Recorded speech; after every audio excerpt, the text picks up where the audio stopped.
Hello everyone. आज हम बात करने वाले हैं एक बहुत इंपॉर्टेंट टॉपिक की जिसने चाहे हमारी इंडियन क्रिकेट टीम का संतुलन हिला दिया हो।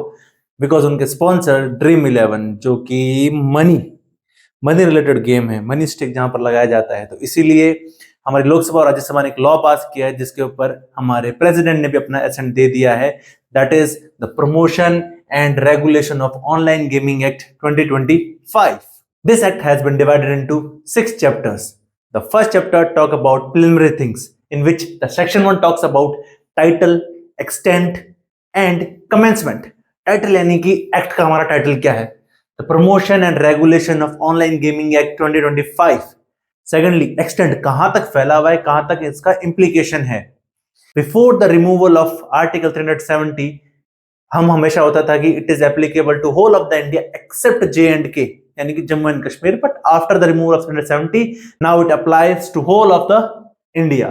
थर्डली, कमेंसमेंट कब होगी? जब central government by notification official gazette के अंदर इसको पब्लिश करेगा, तब जाके ये इन्फोर्स होना शुरू हो जाएगा। बात करते हैं सेक्शन 2 की। सेक्शन 2 बात करता है डेफिनेशंस की, जिसमें सबसे पहली डेफिनेशन है ऑनलाइन गेम। ऑनलाइन गेम होता क्या है? It means any game played on internet with features of using internet or any kind of devices which are having internet.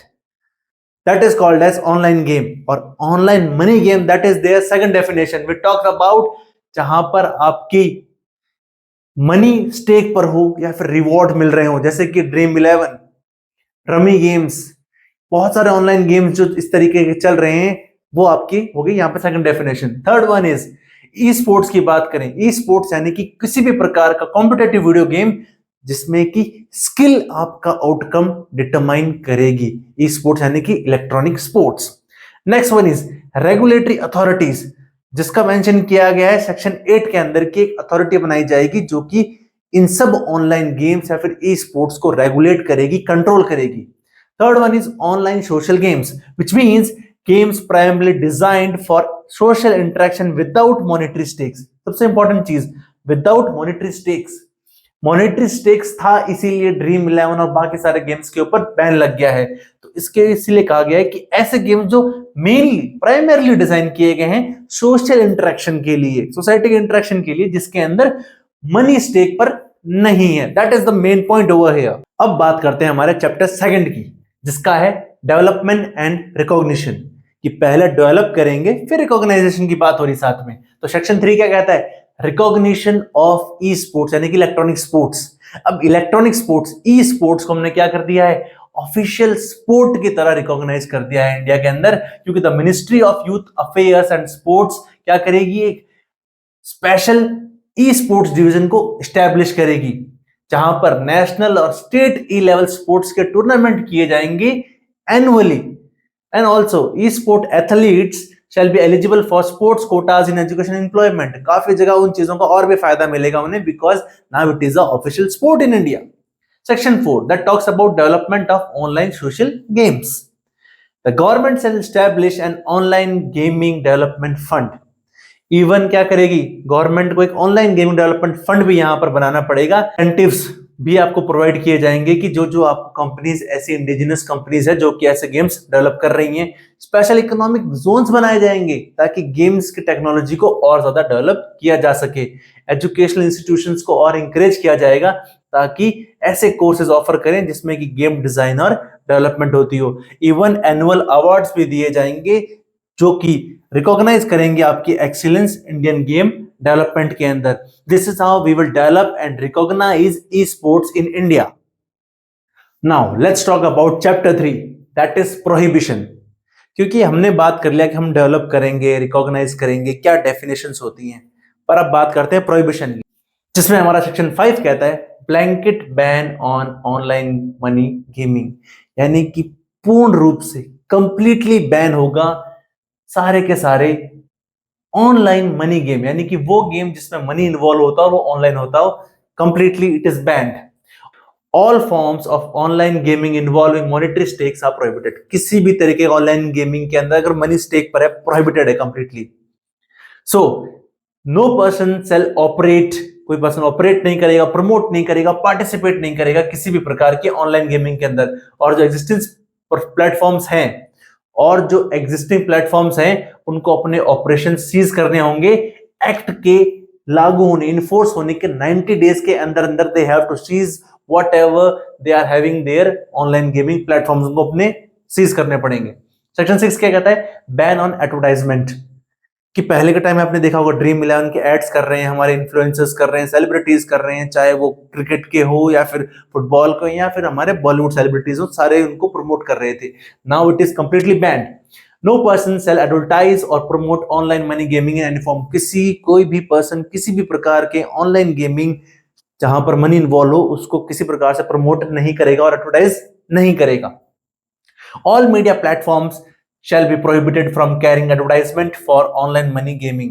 सारे मीडिया प्लेटफॉर्म्स को प्रोहिबिट कर दिया गया कि किसी भी प्रकार का एडवर्टाइजमेंट कैरी फॉरवर्ड आगे नहीं करेंगे। Celebrity endorsement of online money gaming shall be prohibited, यानी कि सेलिब्रिटीज जो इस चीजों का एंडोर्समेंट फायदा उठा रही थी कंप्लीटली बैंड है। Surrogate advertisement for online money gaming shall prohibited, यानी कि किसी थर्ड पार्टी का इन्वॉल्वमेंट यूज करके जो आप प्रमोट कर रहे थे वो भी अब कंप्लीटली बैंड है, प्रोहिबिटेड है। सेक्शन 7 बात करता है बैन ऑन फंड ट्रांसफर, क्योंकि हमने यहां बात कर ली जो प्लेटफॉर्म, ध्यान से देखिए इसके अंदर 3 स्टेप हो गए। पहला नंबर जो इन्वॉल्व है, जो मेनली एक साइट है या फिर जो मेनली एक ऐप है या फिर प्लेटफॉर्म है। सेकेंडली उसका एडवर्टाइजमेंट। थर्ड नंबर कि जहां पैसा जो बीच में एक मॉनिटरी जो इंटरमीडिएटरी है उसको बैन करना। Financial institutions shall not process transactions related to online money gaming, यानी कि किसी भी प्रकार का फाइनेंशियल इंस्टीट्यूशन अब क्या करेगा? प्रोसेस नहीं करेगा ट्रांजैक्शन जिसके अंदर क्या हो? ऑनलाइन मनी गेमिंग हो रही है। वो सारे payment gateways shall implement measures to identify and block such transaction। Payment gateways identify करेंगे और ब्लॉक करेंगे किसी भी प्रकार के ट्रांजेक्शन्स को। Reserve bank of India guidelines issue करेगी इन सब चीजों को इंप्लीमेंटेशन के लिए। और crypto currency transaction for online money gaming shall be prohibited, क्योंकि कुछ लोगों ने दिमाग लगा लिया कि भाई हम क्रिप्टो करेंसी का इस्तेमाल कर लेंगे, तो क्रिप्टो करेंसी का इस्तेमाल भी ऑनलाइन मनी गेमिंग के लिए कंप्लीटली प्रोहिबिटेड है। Now chapter 4 this talks about regulatory authority. Section 8 कहता है कि स्टैब्लिशमेंट ऑफ अथॉरिटी होगी। कौन स्टैब्लिश करेगा? एक रेगुलेटरी बॉडी अथॉरिटी, एक रेगुलेटरी अथॉरिटी जो कि ऑनलाइन गेमिंग को चैनलाइज करेगी, देखेगी, रेगुलेट करेगी, वो स्टैब्लिश की जाएगी। उस अथॉरिटी के अंदर एक चेयरपर्सन होगा और 6 और मेंबर्स होंगे जिनको सेंट्रल गवर्नमेंट अपॉइंट करेगी। नेक्स्ट थिंग, और members should have expertise in technology, law, gaming, psychology and finance, क्योंकि फाइनेंस इसलिए क्योंकि मनी एडेड है, साइकोलॉजी इसलिए क्योंकि it somehow impact you psychologically, gaming का चल ही रहा है, लॉ इसलिए बिकॉज आईटी एक्ट इसमें इन्वॉल्व हो जाता है, and technology IT same. Authority शैल, अब अथॉरिटी क्या करेगी? रजिस्टर करेगी और उन्हें लाइसेंस देगी ऑनलाइन गेमिंग प्लेटफॉर्म्स को, स्टैब्लिश करेगी स्टैंडर्ड्स को जिसमें एज वेरिफिकेशन होगा और रिस्पॉन्सिबल तरीके से गेमिंग होगी। Monitor compliance with this act, यानी कि जो भी गेम बनाया जाएगा उसको देखा जाएगा कि वो एक्ट को कंप्लाई यानी कि फॉलो कर रहे हैं नहीं कर रहे हैं, they are abiding by the law और not. Next, investigate violations and impose penalty, अगर किसी ने भी लॉ वायलेट किया है तो चेक करेगी if there is a violation, and if there is a violation then there should be some penalty about it. Collaborate with international regulatory bodies, कोशिश करेंगे कि बाहर की बॉडीज, इंटरनेशनल जो रेगुलेटरी बॉडीज हैं उनके साथ कोलैबोरेट किया जाए। Conduct research on gaming addiction, research की जाएगी गेम एडिक्शन के ऊपर और प्रिवेंटिव मेजर्स को इंप्लीमेंट किया जाए। Advise the government of policy matters related to online gaming, और गवर्नमेंट को और ज्यादा एडवाइस किया जाएगा कि ऑनलाइन गेमिंग के अंदर और हमें क्या क्या चीजें करनी चाहिए। नाउ चैप्टर 5 हमने बात कर ली बॉडी बनेगी कैसे, रेगुलेटरी बॉडी कौन सी होगी, क्या डेफिनेशंस होगी। अब अगर हमने कोई भी लॉ ब्रेक किया then what will happen to us, that is in chapter number 5 which talks about offences and penalties. Section 9 कहता है पेनल्टी के बारे में। अगर आप एक ऑनलाइन मनी गेमिंग प्लेटफॉर्म को ऑपरेट कर रहे हैं तब आपको हो सकती है इंप्रिजनमेंट, जेल हो सकती है 3 साल की, और आपको फाइन होगा 1 करोड़ रुपए तक का। अगर आप एडवर्टाइज कर रहे हैं तो आपको 1 साल तक की सजा और 50 लाख तक का फाइन। अगर आप प्रोसेस कर रहे हैं किसी भी फाइनेंशियल ट्रांजेक्शन को तो आपके ऊपर होगा 25 लाख रुपए तक का फाइन, और अगर आप रिपीटेड ऑफेंडर हैं तो आपकी पेनल्टीज डबल हो जाएंगी। अब इसके अंदर सेक्शन 10 बहुत इंपॉर्टेंट है जिसमें कह दिया गया है कि जो ऑफेंस है वो कॉग्निजेबल होगा और नॉन बेलेबल होगा। कॉग्निजेबल यानी कि police can arrest you without warrant, all offences under this act shall be cognizable and non bailable, bail नहीं मिलेगी आपको, स्पेशल कोर्ट इसके लिए डिजाइन किए जाएंगे और रेगुलेटरी बॉडीज के पास पावर है इन सर्टेन ऑफेंसेस को लेकर।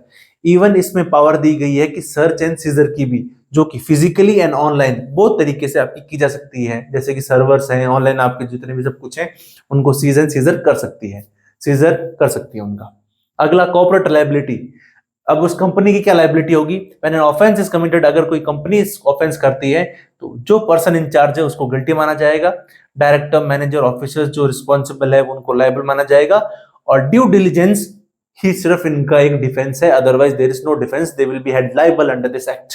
सेक्शन 12 कहता है कि नॉन कंप्लायंस विद अथॉरिटी, अगर आप कंप्लायंस नहीं करते हैं अथॉरिटी के साथ में जो उन्होंने लॉज बनाए तो क्या होगा? तो आपको पर डे 10 लाख रुपीस का फाइन पे करना पड़ेगा।